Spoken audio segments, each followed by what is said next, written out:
My friend Alex from Alex's Autism Awareness invited me to join him on his channel on YouTube, Alex's Autism Acceptance Channel. And he had wonderful questions about parenting on the spectrum, being an autistic mom to NeuroDistinct kids. It's a whole different world, guys. I think you know what I mean. As a parent, it is being an autistic parent to whether you have, neurotypical or neurodistinct children, it can be a little challenging at times for us. I know for me that sometimes that parental overwhelm, I didn't know I was autistic at the time when they were young, was really a lot some days to handle a lot of sensory challenges, and burnout happened. I'm not going to lie. And parenting and burnout is really tough because trying to collect your spoons back is like a consistent spoon cycle deficit. I think you know what I mean, don't you guys? I think you do. Hopefully that this conversation that I have with Alex, he asks the most incredible questions. He really does. And I hope that these answers that I provide help somebody out there today, because it isn't easy parenting on the spectrum, but it is absolutely possible. And it is a brilliant gift because when I realized that I was also neurodistinct as well as my children, that gave me so much insight to really be able to connect with them in a way that I couldn't if I didn't know who I was and how my brain worked. So enjoy the episode, guys. Welcome to the Mind Your Autistic Brain talk show, the talk show for late identified autistics, where each week you will hear the autism journey of another late identified person, including the hardest part, the best part, and insights they share just for you. So you know you are not alone on this journey, my friend. Find your person and community here each week. And don't miss these special editions of Creator Spotlight and Hot Topic with your hostess with the mostest, Social Autie. That's me, Carole Jean. Let's get started. Hello, everyone. I'm with my good friend, Carole Jean. Carole runs the YouTube channel, Mind Your Autistic Brain with Social Autie, and she has some great advice about parenting and life in general. So thank you for being here. Oh, I'm excited to be here. Thanks for inviting me, Alex. I can only share what knowledge I have acquired from my own perspective. I can't say that I have like the be all end all tips for parenting, but I could definitely share what I have learned with having now two teenage boys, both neurodistinct thinkers. Yeah, definitely. Well, I look forward to hearing what you have to say. So the first question is, tell me a little bit about your diagnosis process and how long you've been diagnosed. Okay. Well, I'm actually going to use the term identification. I got that from my friend Diane J. Wright of Autistic. And I think it really speaks and is a little bit more inclusive because so many of us aren't able to get a formal medical diagnosis. It isn't always an option. It isn't always something people have access to all over the world. And since we're a global community, so we always talk about identification in Mind Your Autistic Brain. So I'm going to speak to identification. My son was originally, my eldest son was originally the first one who was identified as autistic in our family. He was 10 years old and we were going through the process with a neuropsychologist. And this whole process had started when he was at the end of 4-year-old preschool.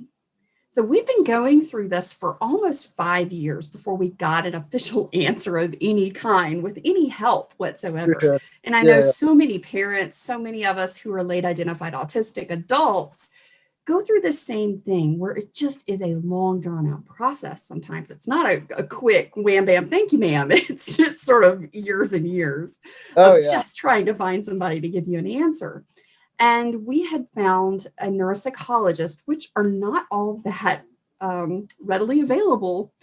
And he was about an hour and a half, 2 hours away from us. So we traveled to go see him. All right. To get this, right? And as we met with him and you go through the process as the parent, you answer all of these questions on your child's behalf from your perspective. I was sort of really relating to so many of the questions. Okay. I was thinking, gosh, I did that, or I do that now. And so it was one of those things where it was sort of percolating down through the soil of my brain, and it hadn't quite registered. And we went back a few weeks later to receive the report and for the doctor to go over everything with us. And he stops at one point and looks at me and says, "You know, you were missed." And I looked at him, just kind of like in my very autistic literal brain, "I'm not missed. I'm right here." Yeah. "You haven't missed me." you know, and he said, "You are also autistic." He said, "You need to come back and see me." And I thought, yeah, okay, let me handle and help my child first, because apparently I've missed so much. And, I did eventually go back and talk to him, but it was one of those things where I didn't do anything with it right away. I shelved it for about 2 years because I was more focused on what can I do to help my son? How can I make sure that he has all of the, occupational therapy and speech therapy and vision therapy and anything that I can do to help him in the world so that he has a less stressful, overwhelming, burnt out life than I had apparently been having. Exactly. Not knowing. So it was really such a beautiful thing because it started to open a lot of insight to not just myself, but my insight into my children, my insight into my family, my immediate and extended family. And we have succinctly started to learn more about one another and maybe even communicate and have repaired relationships because we just realized all of a sudden through this one instance with my son, it has had this beautiful ripple effect in our whole family. Case of the positive butterfly effect. Absolutely. I like it. Very, very cool. So did you notice anything atypical when looking at other parents about your parenting strategies before your diagnosis? Well, I'm just going to be honest with you, Alex. When I read your question, I thought, did I? And I thought, nope, I was pretty much in my own little ballpark. My dad has always said about my sister and I, he would say to my mom, "I don't care that the kids are out in left field. Can't they just be in the same ballpark with the rest of the kids?" And I honestly, Alex, I can't say that I really noticed other parents parenting. I was so overjoyed to be a mom. It was something I had wanted desperately in my life. And at one point, I didn't think I was going to be able to be a mom on my own. So it was a really big thing for me. And in that, all I wanted to do was just spend time with my children, to just really connect with them and be as much a part of their daily world as I possibly could. And to me, really, that was just it. And I don't know that I noticed other parents. I mean, sure, I read the parenting books and I went to the, how to communicate, be the best parent kind of things in those early days when I was still learning how to parent. Yeah. Because there's no book of any kind out there that says, hey, this is how to be the best parent. What parents can do is say, hey, this is what we learned and we'll share with you. And so that's kind of what I did. And honestly, I think one of the things I intentionally chose before we really started getting out of, diapers and into the busier toddler years and things like that, I made a real conscious decision. And I think it was because not knowing I was autistic, I had, and still not at this time, because he was 10 when we finally started to get this information. But even early on, I made the decision to not overschedule our lives and our family. Because even when your children are in diapers, they go to Mother's Day out, 2 days a week. So from 9 to 12, you can go get your nails done, or you can go have lunch with the girlfriends and not be mired in dirty diapers your entire life for that period. But, in that, you can still get overscheduled because there's birthday parties, there's all these things. And it's somehow when you start a family, there tends to be these societal norms and expectations that you start to participate in all these new things. And I think just intuitively, on some instinctual level, I was like, well, no, we're just going to put the brakes on scheduling too much stuff. Because I did notice some of my girlfriends, they were running ragged. I mean, they were living Yeah. in their cars. They were driving kids everywhere. And all I could think was, that's not the quality of life I want for myself. And that's not the level of anxiety that I want in my world or for my children. Mm-hmm. So, you know, we had a 3 present rule for Christmas. That's it. You know, grandparents got 1, Santa Claus got 1, mom and dad got 1. That's it, 3. Because really anything more than that is just overwhelm. Oh, yeah. And it was sort of the thing that I think probably my kids, in retrospect, now that they're teenagers, have even said, you know, Mom, I really enjoyed my childhood. I enjoyed being able to go play outside. And I Yeah. really loved not having to constantly be in the car, because they hate that too. I mean, there's been seasons where we've been busy because that was what was happening in that season of life. And it's just really, gosh, we would come home and all of us would just crash, you know, and it was just stressful for all of us.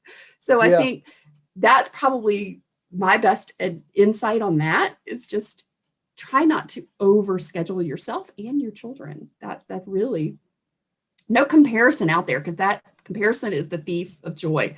So do not compare yourself to other parents, other families, because as NeuroDistinct families, we're going to operate differently. Yeah.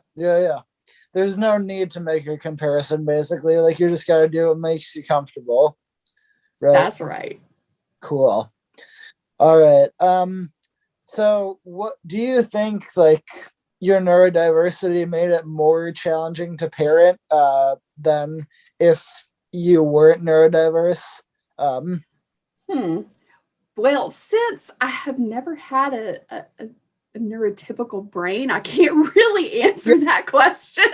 Yeah. But what I can say is that I think it is probably the greatest blessing that I have that same or similar perspective and experiences in the world, so that I can so very deeply relate to my children.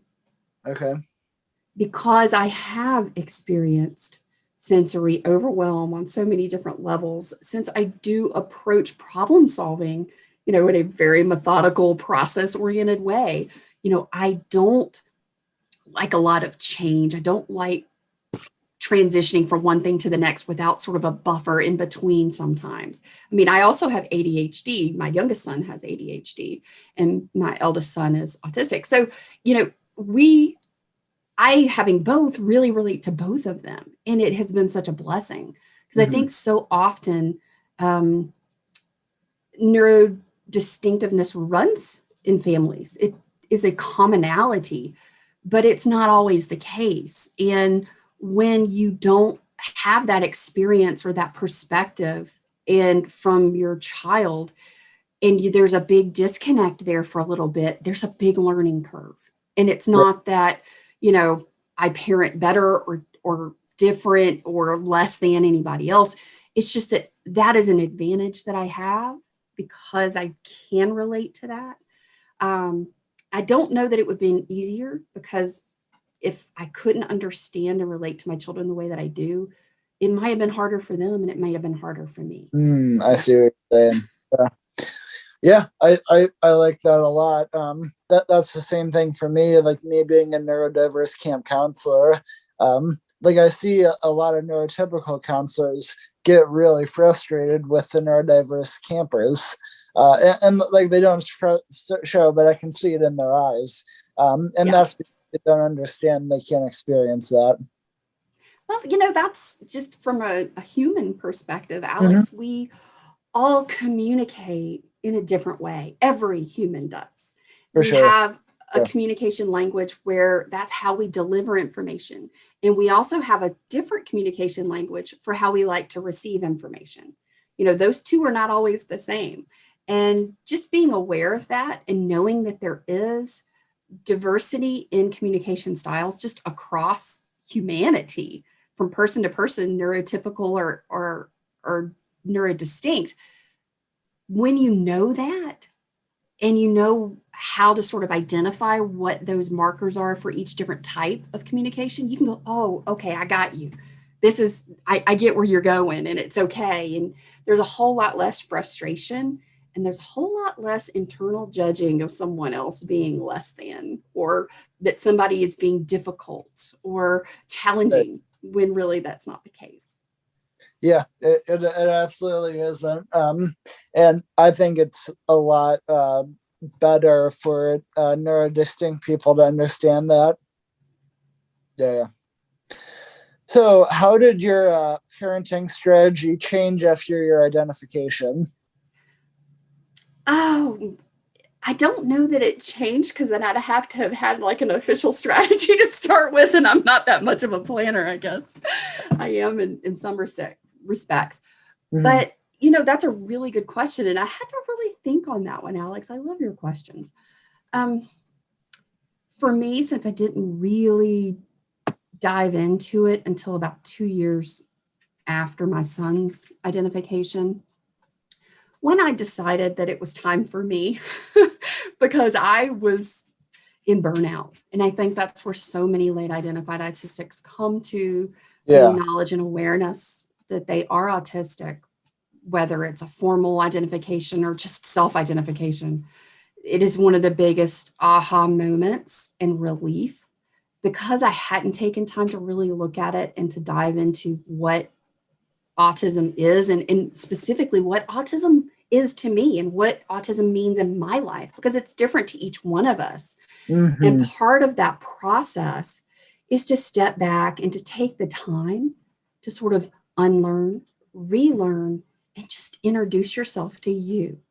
Right. That's important. And it's such a big step. And I think in the process of me learning what burnout was, finding ways to help myself recover and find that balance and harmony in my life, I think that I probably became a much better parent and a much better human all around.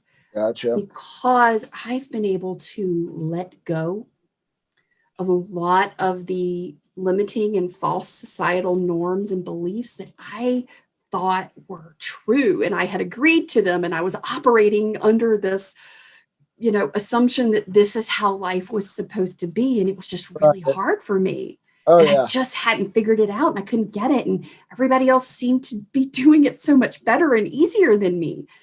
And I think that has probably been the greatest shift in my humanity and in my parenting, because I've also been able to let go and allow my children to explore and to be more themselves. I felt like I was always having to protect them before, to, tell them, well, this is how you need to act at the birthday party. This is what you need to say. If this child says this, how do you engage and interact? Like the script and all that.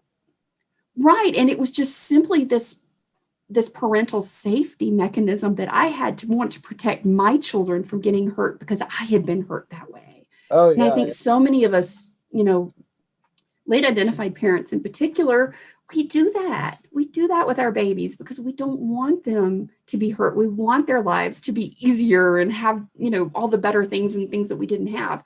Absolutely. And that has been a really big shift, I think, not in strategy, just but an overall approach to parenting, is just taking a deep breath and going, you know what, guys, you don't have to do it how anybody wants to do it, other than how you think is right, that aligns with your values. And that was really sort of the shift that we made in our household. It's, what are your internal values? What do you value? What's important to you? And I think when we instill that in ourselves as parents, and then also help our children to figure out what that is for them, then we don't have to say, when they're getting in the car at 16 to go out on a date or to go to a party with friends, you don't have to say, now, make sure you're home at this time, make sure that you're driving safe, make sure you don't do this, don't do drugs, don't drink, all of those things. Because that at that point you have cultivated this internal value system that your child is already going to go, yeah, that doesn't line up with me, so no thanks. Yeah. And you know what?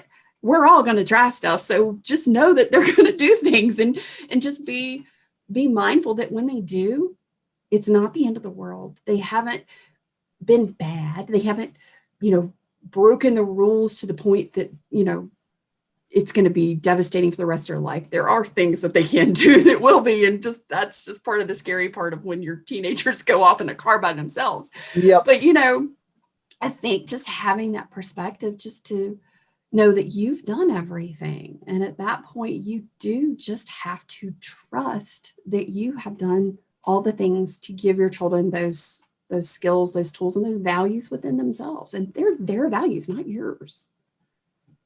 I like that a lot. Like, be unique to who you are. That's a great strategy. Yeah. What advice do you give to your children about how to handle the extra stresses of neurodiversity? Ooh, now this one, this is all I can ever do on this is to share my own experience, to share the knowledge that I've gained.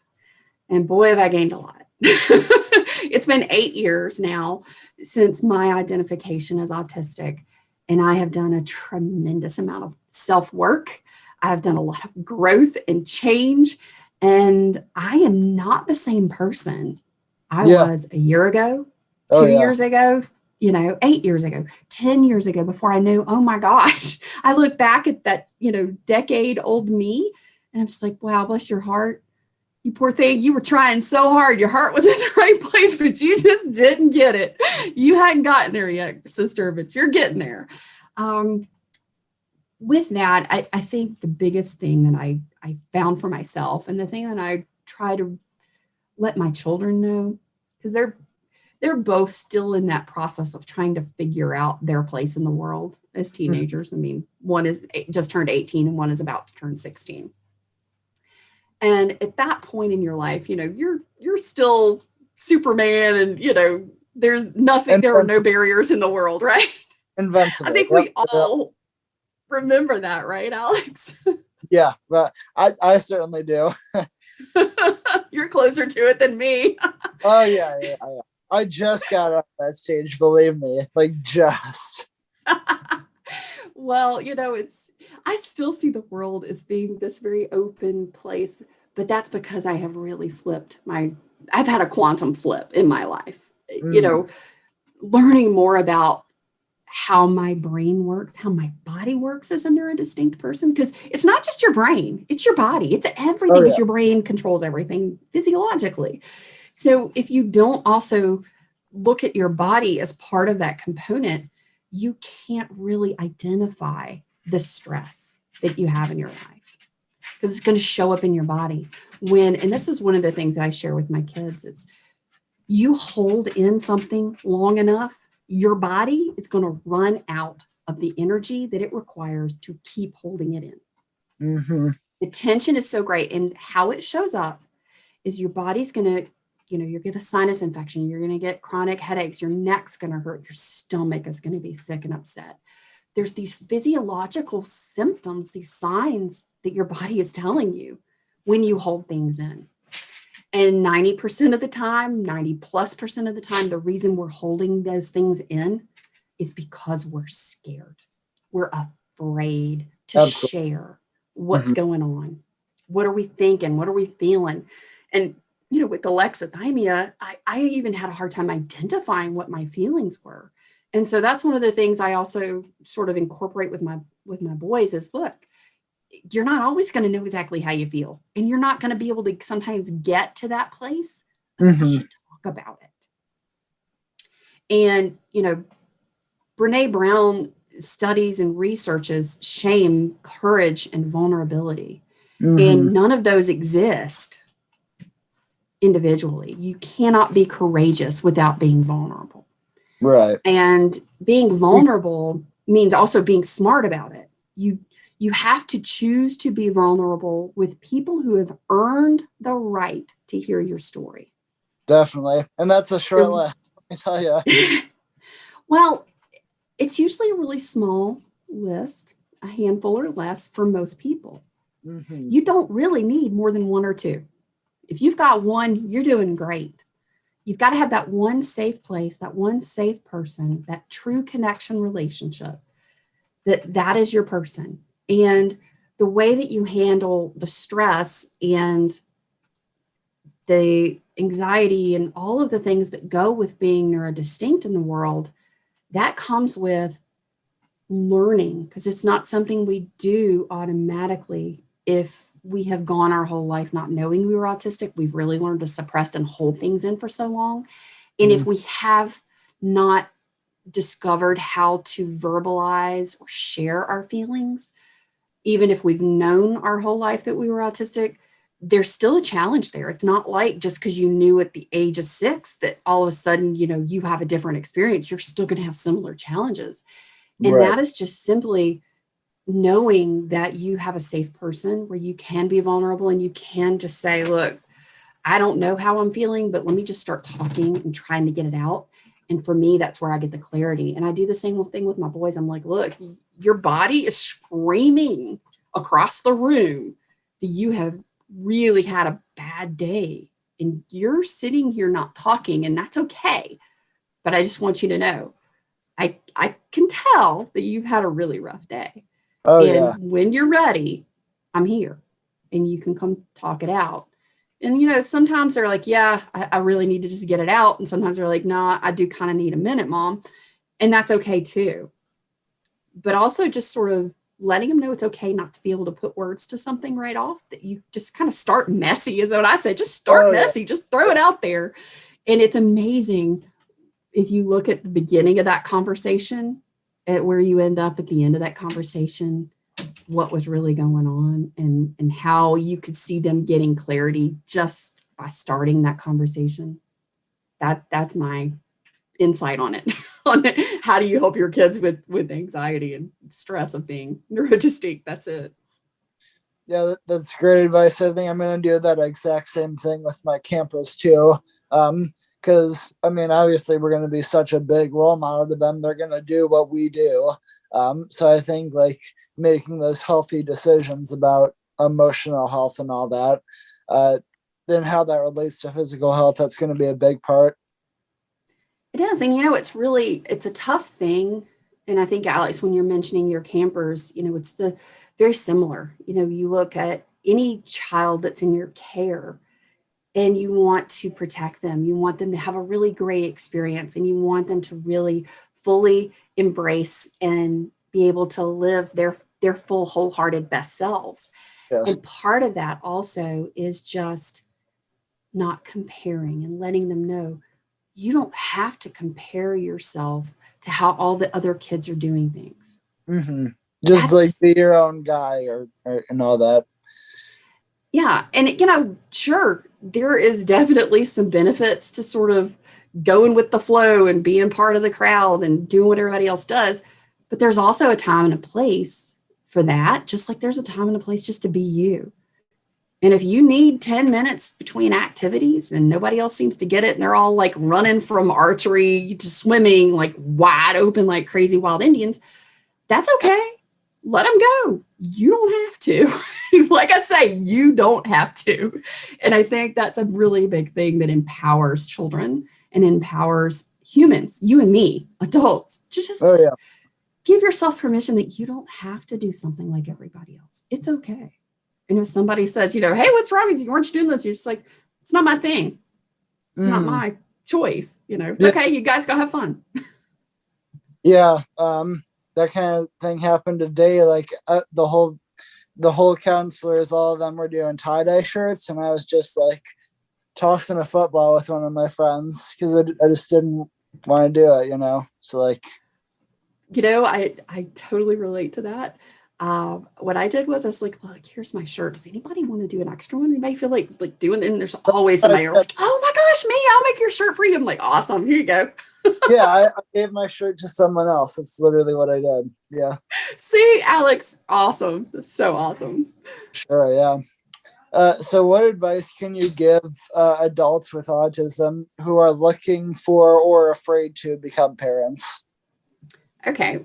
So for neurodistinct people who are looking to become parents, that's That's a big one. I mean, for me, I didn't know, and I wouldn't do it any differently. I wouldn't choose not to be a parent. I would definitely have known more things about myself, which would have made a difference. But I think just across the board to just all humans, really that's such a personal decision, whether or not you have children. For me, believe me, all the finances were not perfect. That's just never going to happen. There's always going to be something that needs to be done when it comes to making a decision to be a parent. And the other thing is really make sure that you are in a place where you've got the support, because babies, you got to have some help. I'm just saying, there are a lot of people out there that do it. They're single parents and single moms and, single dads. And gosh, I have so much admiration for that, because even as a married woman with lots of family that all want to show up and help, and that in itself is sometimes a little overwhelming. Make sure you have some sort of a support structure to not physically sometimes physically, but not financially or anything like that. I mean, sometimes you're going to need help, but make sure that you're in a place where, that's not going to be what's like completing you or filling you up because you're missing something.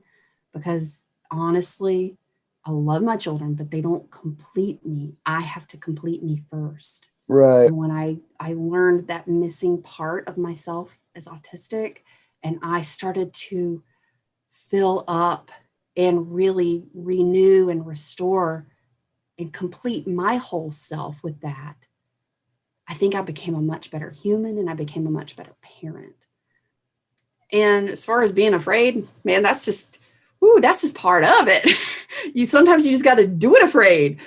But just, like with anything, just you put your heart and your intention in it, and it's whatever fits your life and is what is best for you and your family.